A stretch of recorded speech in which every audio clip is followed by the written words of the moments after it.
Porque hay personas que piensan que por creer en Dios son hijos de Dios. Y también tendríamos que preguntarnos, ¿por qué hijos? ¿Por qué no es suficiente con llamarnos simplemente creyentes? Porque si usted estudia, como lo hemos mencionado muchas veces, hay un ruido por acá extraño, no sé qué sea. Si usted estudia el derecho y toda la ley que tiene que ver con herencias, cuando hablamos de hijos, estamos hablando necesariamente de derechos, estamos hablando, estamos hablando de herencias. Cuando una persona deja un testamento, ¿quiénes son los primeros que tienen derecho a recibir el beneficio de la persona? Los hijos. Eso lo hemos enseñado y explicado varias veces. Porque los hijos, una persona que se convierte en hijo, automáticamente eso produce un efecto legal de derechos. Póngase a pensar, y un hijo tiene más derechos que deberes. ¿Por qué Dios no estaba interesado que fuéramos simplemente creyentes? ¿Por qué no es hijo de Dios aquel que cree en Dios? Es hijo de Dios solo aquel que cree en el nombre de su Hijo. Vamos a San Juan 1:12 para poder entender de manera más profunda esas verdades. San Juan capítulo 1, versículo 12. ¿Quiénes somos hijos de Dios?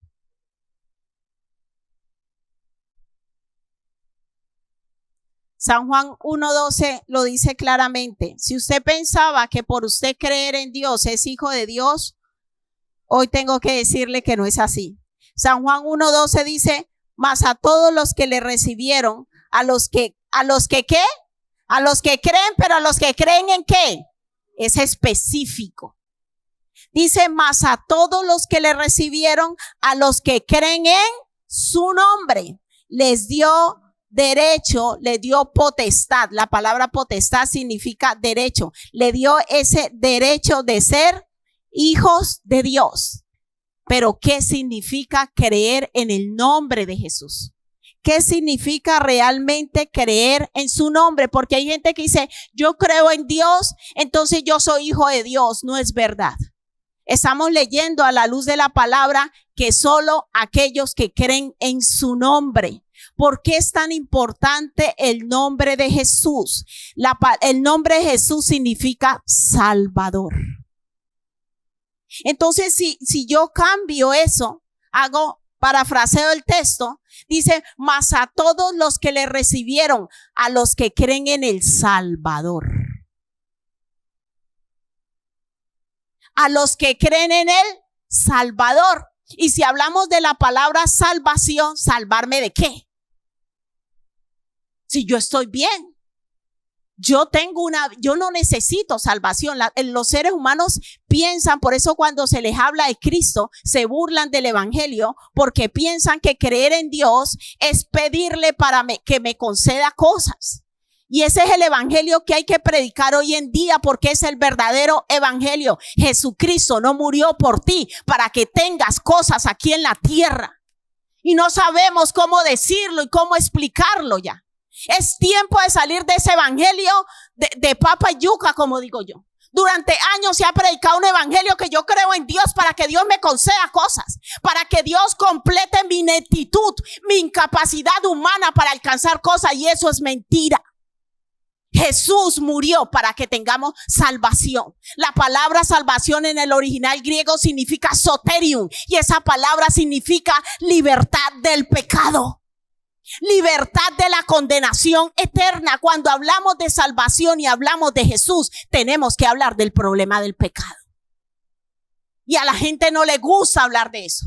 La gente le gusta que le prediquen un evangelio donde le digan, vaya a la iglesia, que Dios le va a dar la casa que usted quiere, el coche que usted quiere, el matrimonio que usted quiere, el esposo que usted quiere, los hijos que quiere. Y durante años han predicado una mentira. Jesús murió para salvar al hombre de la esclavitud del pecado. Romanos 3:23 claramente dice, por cuanto todos pecaron y están destituidos de la gloria de Dios. ¿Sabe por qué? Usted y yo hoy estamos aquí porque somos pecadores. Delante de Dios habíamos pecado, habíamos hecho lo malo, pero a veces vamos delante de Dios creyéndonos buenos y le decimos, ayúdame porque yo soy bueno. Y hoy te digo, la palabra de Dios dice que bueno no hay ni uno. El único bueno es Dios. Si Dios hubiera encontrado uno bueno, no hubiese muerto en la cruz. Entonces dice, más a todos los que le recibieron, a los que creen que son pecadores y necesitan un Salvador, por eso murió Cristo.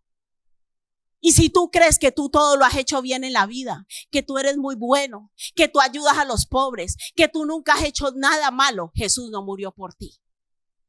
Jesús murió por todos aquellos que reconocemos que hemos fallado, que hemos pecado, que hemos hecho lo malo y que necesitamos un Salvador. Que necesitamos alguien que venga a corregir nuestra vida y nos enseñe a vivir correctamente. Porque el pecado nos daña primero a nosotros y nuestro pecado va dañando a otros. A los primeros que dañamos son a los de nuestra propia casa. Con el orgullo, con la soberbia, con la prepotencia, con la altivez, con la infidelidad. Hagamos la lista de pecados, que son muchas. Pero el que no entiende esas verdades todavía sigue un evangelio donde yo voy a la iglesia para que Dios me conceda cosas materiales. Eso se llama bíblicamente las añadiduras. Por eso dice, mas buscad primeramente el reino de Dios y su justicia, que todas las otras cosas vendrán por añadidura. Entonces, cuando yo me convierto en hijo de Dios, el primer requisito para yo convertirme en hijo de Dios es reconocer que soy pecador. Una persona que no reconoce que en él hay maldad y hay pecado, no puede ser hijo de Dios. Es el primer paso. Creer en su nombre significa que yo reconozco que he fallado, que yo reconozco que he pecado, que yo reconozco que he hecho lo malo y por ende necesito un Salvador. Alguien que venga a arrancar de mí el pecado, alguien que venga a libertarme, alguien que venga a cambiar mi vida. Por eso una persona que dice que es cristiano y su vida sigue igual, usted todavía no ha recibido a Cristo. El recibir a Cristo implica un cambio de vida, un cambio de camino. Por eso la palabra arrepentimiento significa cambio de camino. Pero ese cambio de camino no es que yo fumaba y ahora ya no fumo y por eso me siento bueno. Yo iba a la discoteca y ya no voy a la discoteca, por eso soy bueno. No, el cambio de camino es un cambio en estructura mental. Es cuando mi mente, porque Jesús dijo que aquí estaba el reino de los cielos y usted sabe que el reino de Dios es un sistema de pensamiento. Porque hoy en día se habla tanto de ideología. ¿Qué le dice usted a esa palabra? Ideología está hablando de un sistema de pensamiento, en donde le dicen a usted que usted puede ser lo que usted quiera, como se ha presentado en los Juegos Olímpicos, una chica italiana llorando porque le pusieron con alguien que dice que es mujer. ¿Estamos entendiendo qué es lo que el enemigo hace en la vida de los seres humanos? Meterle una ideología, un sistema de pensamiento donde usted a lo malo llama bueno y va dañando los unos a los otros. Entonces, ¿qué significa creer en su nombre? Es creer que el sistema de valores y principios del reino de Dios son superiores a los que nosotros vivimos. El reino de Dios es un sistema de pensamientos. Es el sistema de pensamiento de Dios que viene al ser humano a decirnos cómo nosotros debemos llevar un matrimonio. Que no valen 3 ni 4, es entre 2. Cómo los padres deben tratar a los hijos de una manera amorosa y respetuosa, no con insultos, no con humillaciones, porque lo veremos y lo estudiaremos en el retiro. Una de las personas que el enemigo más utiliza para dañar los hijos son los padres. El enemigo hace un trabajo a través de los padres, dice, yo me voy a encargar que lo humille y lo trate mal porque ya se lo cargó para el resto de la vida. Porque de allí tú lo único que vas a sacar es un hijo rebelde, un hijo grosero, donde los padres dicen, ay, este niñito, yo no entiendo. Y es que le doy comida, le doy ropa, es un desagradecido. Pero ¿cuántos kilos de amor le has dado? Porque la ideología de antes era que los hijos tenían que sentirse agradecidos porque le daban ropa y comida. A mí no me dieron nada, usted antes come todos los días, yo comía de vez en cuando. Lo siento, usted lo tocó así, pero no humilla a su hijo, porque usted le da 4 cosas más que a usted no le dieron. Mira, cuando viene el reino de Dios a nuestra vida, viene a enseñarnos cómo vivir, cómo ser padres. ¿Sí estamos entendiendo, iglesia? Por eso, a los que creen en su nombre, significa que yo creo todas las verdades y principios del reino de Dios. Pero o lo tomo todo o no tomo nada, porque hay gente que quiere coger lo que le conviene. No, con Cristo estoy sentado en lugares celestiales. Todas las bendiciones, no temas ni desmayes porque yo estoy contigo, ¿no? Todas las promesas uno se las va cogiendo. El Señor es mi pastor, nada me faltará. Pero cuando el Señor empieza a apretar y te dice, empieza a educar a tus hijos a mi manera y no a la tuya, ahí ya no me gusta. Porque es que yo toda la vida he sido así. Y yo no quiero que el niño sufra. Yo no quiero que la niña sufra. Pero cuando yo abrazo verdaderamente el reino de Dios, yo tengo que abrazarlo todo. Yo no puedo coger lo que me conviene. Yo no me puedo coger solo las promesas. Yo no puedo coger solo las bendiciones, que es el evangelio que muchos llevan. Cogen todas las promesas, pero los mandamientos se los saltan. Pero para Dios lo más importante son los mandamientos. Vamos, por favor.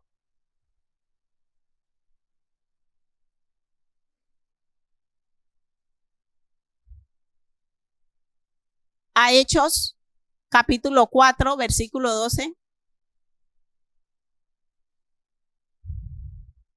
Hechos 4, 12.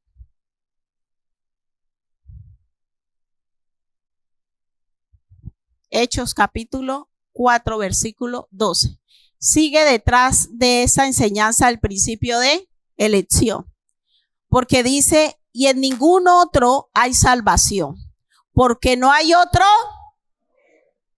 bajo el cielo dado a los en que podamos ser salvos, solo a través de Jesús. Por eso dice que solo a los que creen en el Salvador, en su nombre, solo los que creen en el Salvador.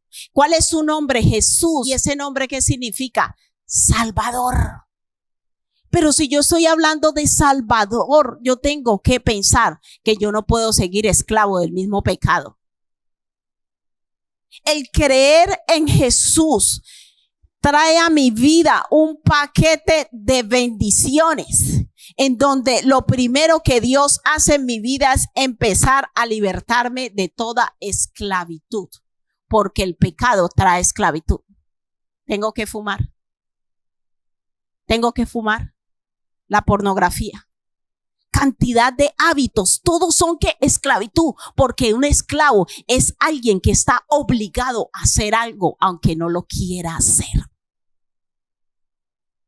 Un esclavo es alguien que no tiene potestad sobre sí mismo, sino que eso le controla y le arrastra a lo que quiere. Por eso cuando yo creo de corazón en el nombre de Jesús, yo recibo libertad.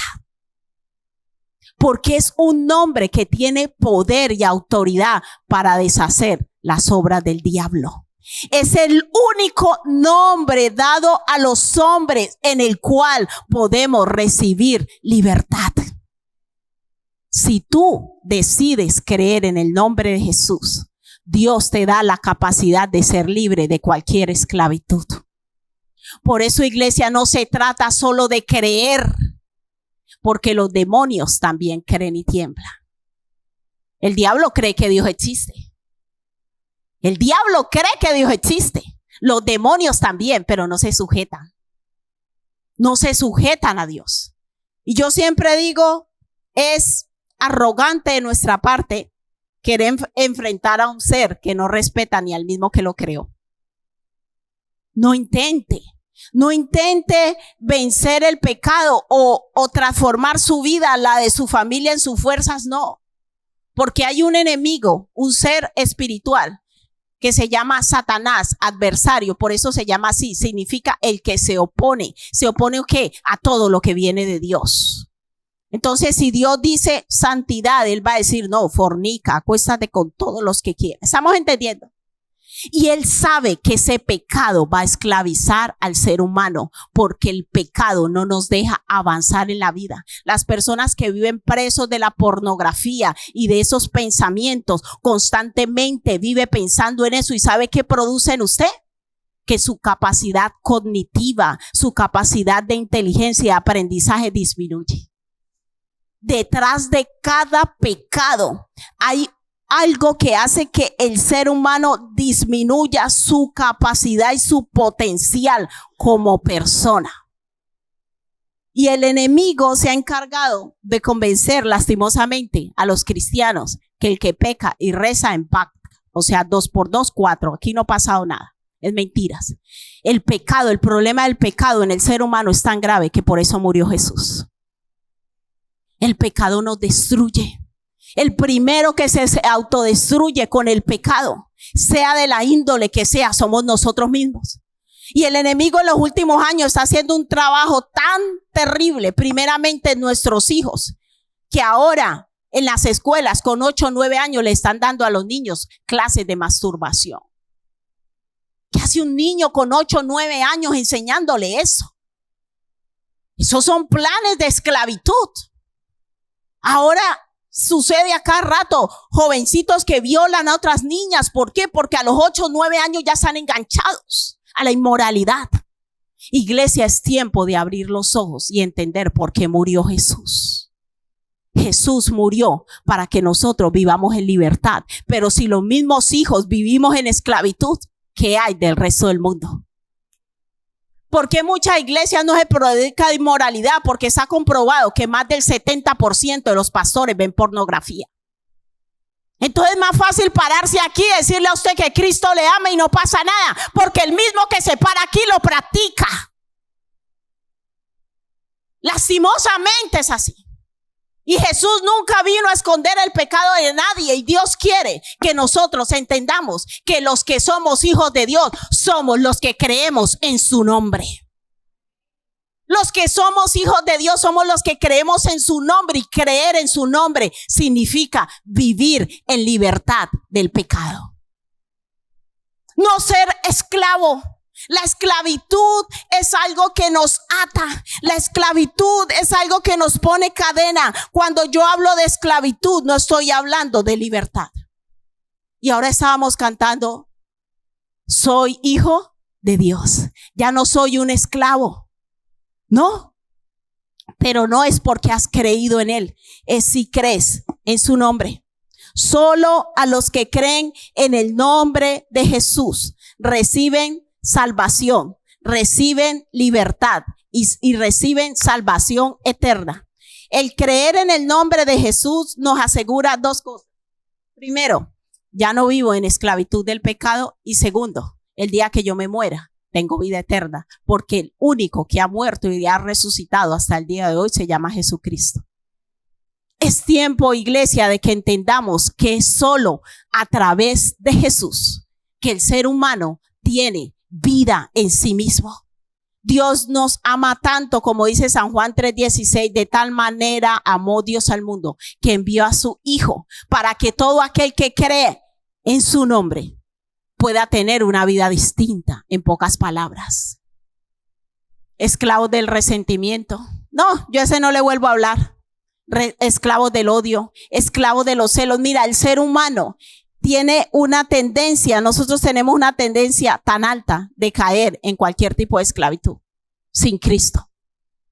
La verdadera libertad del ser humano solo se alcanza en Cristo, porque es el único nombre, es la única persona que Dios estableció para que el ser humano viva libre de toda esclavitud, de todo pecado, y el día que parta de esta tierra resucite y se vaya a la presencia de Dios.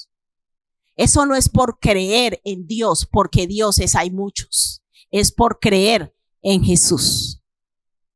Por eso el apóstol Pablo nos dice que nosotros solo unidos a Cristo tenemos vida.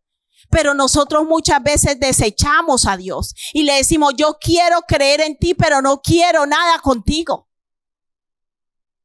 Yo quiero creer en ti y yo quiero que tú me concedas todo lo que yo anhelo en esta tierra, pero no quiero seguir tus mandamientos. Nos rebelamos contra Dios y toda rebeldía del ser humano contra Dios trae esclavitud. Trae esclavitud. Vamos por favor a Colosenses 1 del 15 al 23. Y yo oro al Señor para que traiga revelación. Yo sé que esos temas cuestan entenderlo porque estamos acostumbrados a un evangelio en donde me dicen que a mí me va a ir bien en la vida y que Dios me va a conceder todo lo que yo quiero. Pero no es la verdad. La verdad es que solo a través de Jesús nuestras vidas pueden ser transformadas verdaderamente. Mira cómo describe el apóstol Pablo acerca de Jesús en el libro de los Colosenses.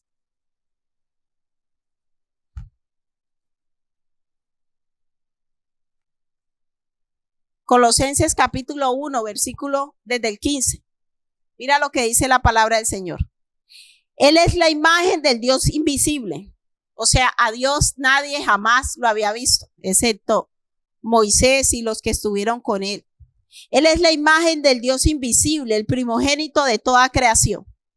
Porque en él fueron creadas todas las cosas, las que hay en los cielos y las que hay en la tierra, visibles e invisibles. O sea que hay cosas visibles e invisibles, sean tronos, sean dominios, sean principados, sean potestades, todo fue creado por medio de él y para él. Allí el autor nos hace una descripción de la jerarquía espiritual, en cierto modo. Dice versículo 17, y él es antes de todas las cosas. Gracias, hermanita.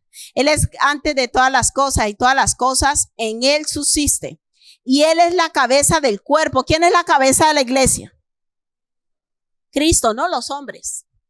Ahí es que la gente confunde y dice, ay, porque si una mujer, ¿por qué puede predicar? Siempre tiene que ser un hombre porque el hombre es la cabeza. El hombre es la cabeza de la familia, no de la iglesia. Y allí es que muchos confunden ese texto. El que establece los ministerios y hace los llamados es Dios. Amén. Y dice, y él es la cabeza del cuerpo, que es la iglesia.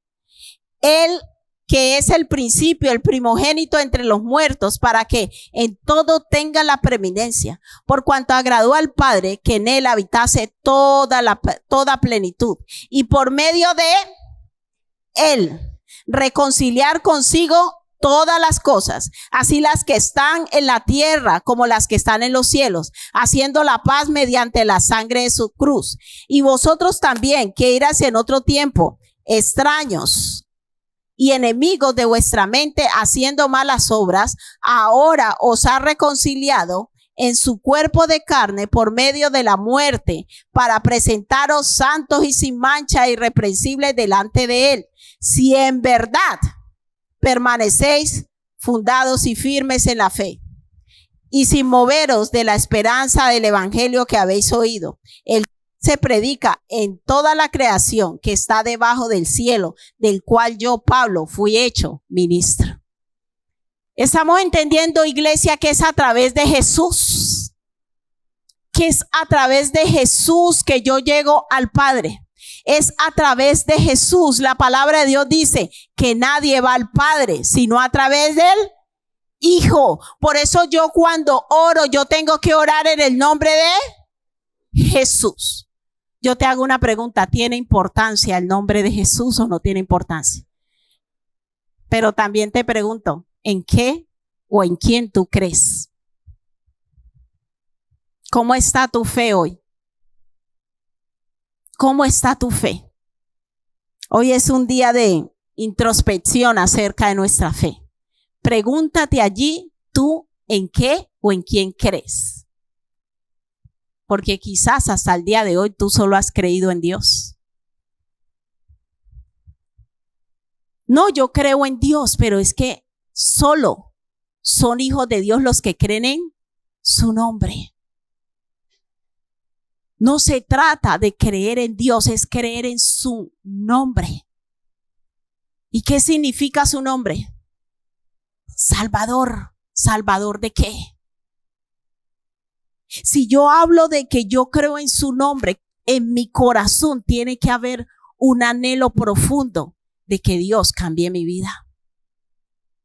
Si yo creo en su nombre, en mi mente tiene que haber un pensamiento de que algo he hecho mal en la vida y que necesito que Él venga en mi auxilio, en mi socorro, porque Salvador es alguien que viene a rescatarme de una mala condición. ¿Es así o no? Si yo estoy bien, ¿para qué necesito un Salvador? No lo necesito. Por eso Jesús dice que todo aquel que se acerca a Él reconociendo su condición y su capacidad, a eso socorre. Pero yo cuando voy delante de Dios con altivez y digo, yo no necesito a Dios, yo estoy muy bien como estoy. Y lo único que necesito es que Él me eche una mano y me ayude a conseguir un trabajo, me ayude a cumplir mis sueños, mis anhelos. Te digo, no crees en su nombre. Porque para yo empezar a creer en su nombre, yo debo reconocer que estoy en una condición donde necesito de su ayuda. Y decirle, Jesús, como clamó aquel hombre, Jesús, Jesús, Hijo de David, ten misericordia de mí. Señor, mi vida es un desastre. Mira hasta ahora cómo he administrado mi vida. Necesito que me ayudes. Y mira, Dios viene con los brazos abiertos y te dice, aquí está tu Salvador. Pero lastimosamente hay unos que todavía son duros de corazón y dicen, yo necesito es una ayudita de Dios. Pero no reconocemos que el resultado de nuestra vida a día de hoy es por causa de las decisiones que hemos tomado. Los mandamientos de Dios no cambian, iglesia. Y si Dios dice, no te cases o no te unas con una persona sin casarte, aunque yo lo quiera aceptar o no, eso va a traer consecuencias sobre mí. Entonces yo debo ir y empezar por el principio, porque Jesús no vino a condenar al mundo, sino para que el mundo sea salvo. Y esa palabra salvo, ¿qué me dice? Cambiar tu condición. Yo he venido a rescatarte, pero Jesús solo rescata a aquellos que somos capaces de reconocer que hemos administrado mal nuestra vida. Señor, sencillo, me fui a vivir con mi novio sin casarme y tuve hijos. ¿Cómo estás a día de hoy? No estoy tan bien. Sí, hijo, lo hiciste mal, pero yo te voy a ayudar. Ese es Dios. Pero lo que no puedo hacer yo es ir a exigirle a Dios. Y hay personas que se enojan con Dios. Es que yo no me merezco eso. Sí, te lo mereces. Y perdona que te lo diga así. Nos lo merecemos porque hacemos mal las cosas y pretendemos que nos vaya bien. Sí, lo hacemos por ignorancia, por eso Dios nos perdona. Pero hoy Dios está diciendo, empieza a enderezar tu vida. Empieza a enderezar tu vida, que yo soy tu Salvador. Empecemos hoy a reconocer delante de Dios las decisiones que hemos tomado mal. Señor, yo no he andado en tus caminos. Señor, yo me he apartado. Yo he hecho las cosas como a mí me ha dado la gana. Me he acostado con quien he querido. He fornicado como he querido. He hecho todo lo que a mí me ha parecido. No he obedecido a mis padres. Toda la vida he sido un rebelde. Y ese mensaje de hoy es para todo aquel que quiera cambiar su vida en verdad. Todo aquel que venga hoy con corazón humilde y decirle, Señor, he hecho las cosas mal.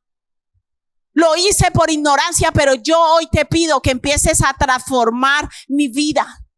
Que me empieces a enseñar a cuidar y a respetar mi cuerpo y a entender, Señor, que tú tienes a alguien, las mujeres.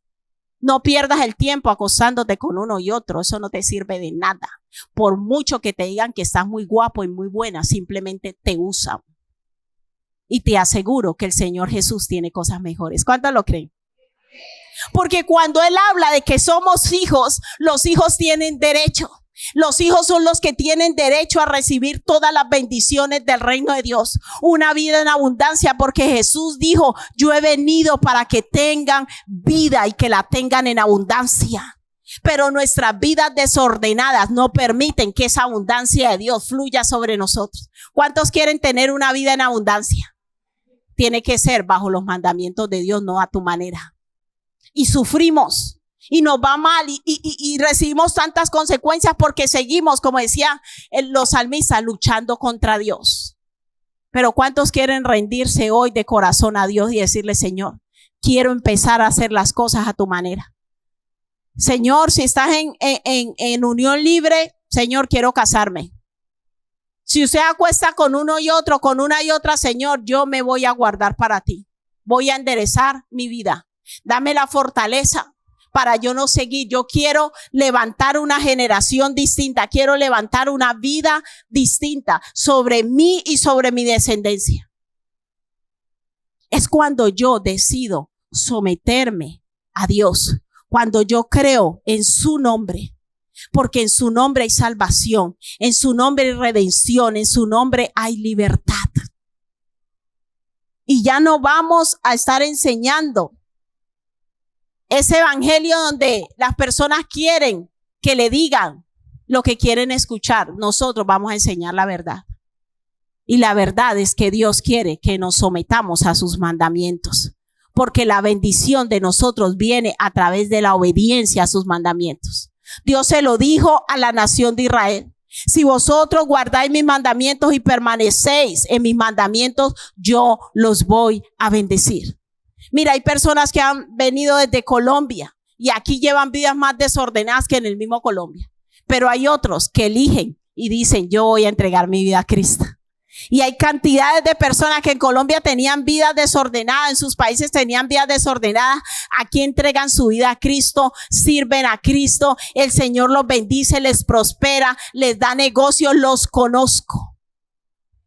Los conozco. Han tenido su encuentro con Dios aquí, pero decidieron enderezar su vida, casarse, tener su vida en orden, empezar a enseñar a sus hijos en los caminos de Dios. Hay un padre que le dice que vaya a la iglesia y usted trata mal a ese niño en casa. ¿Qué niño va a querer ir a la iglesia y usted lo insulta y lo trata mal en casa? Dele amor a su hijo. Y usted dice, no es que yo no sé amar porque a mí me trataron mal. Aquí está Jesús para enseñarte a amar. El Señor nos saca de todo tipo de esclavitud. ¿Cuántos lo están entendiendo? Dios quiere que a través de nosotros se levante una generación de hijos amados. Porque nosotros vamos a recibir el amor del Padre. Y a través de ese amor de Dios que nosotros recibimos, lo primero que Dios nos va a enseñar es amar a los de nuestra casa. Mujeres que respetemos a nuestros esposos, esposos que amen a sus esposas y también las respeten, padres que amen a sus hijos, no a gritos, no a patadas. No, el niño no tiene problemas de cabeza, tranquilo, déjesela tranquila. Deje de pegarle a los niños y maltratarlos, el maltrato no viene de Dios. Hay personas y a veces uno piensa que por gritar y dar golpes el niñito va a entender más. No, no es así. Entre usted mejor lo trate, él mejor va a entender.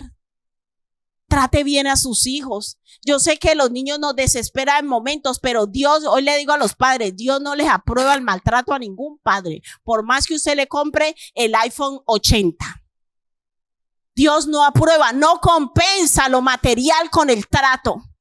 Es tu deber darles comida, darle alimento, es un deber social. Usted tiene la potestad de su hijo, eso es su deber, pero eso no le da derecho a maltratarlo. Y si usted estaba maltratando a su hijo, es tiempo de que hoy empiece a pedirle perdón y le demuestre que a su vida ha venido la salvación de Jesús. Porque Jesús nos enseña a amarnos, a respetarnos. Él viene a transformar nuestra vida y a enseñarnos cómo ser personas de bien. Mira, usted no se imagina el daño que le hacemos los padres a los hijos cuando los maltratamos. El miércoles el Señor nos hablaba, hay que corregirles, pero no con maltrato. Primero, dele amor. Muéstrele que para usted Él es valioso, Él es valiosa. Muéstrele respeto. a sus hijos. Porque si usted no los respeta, ellos no van a aprender qué es el respeto y cualquiera viene y los trata mal y van a entender en su mente eso es lo normal porque eso hacía mi papá y mi mamá conmigo. Qué triste, ¿no? Dios no quiere que levantemos una generación dañada. Dios no quiere que seamos uno en la iglesia y otro en la casa. No. Que seamos esas personas que Él vino a salvar, a libertar del pecado, a libertar de la condenación. El evangelio significa buenas nuevas. Y esas buenas nuevas es que Jesús vino a transformar nuestras vidas. Si tú sigues siendo la misma persona, todavía tú no has creído en su nombre.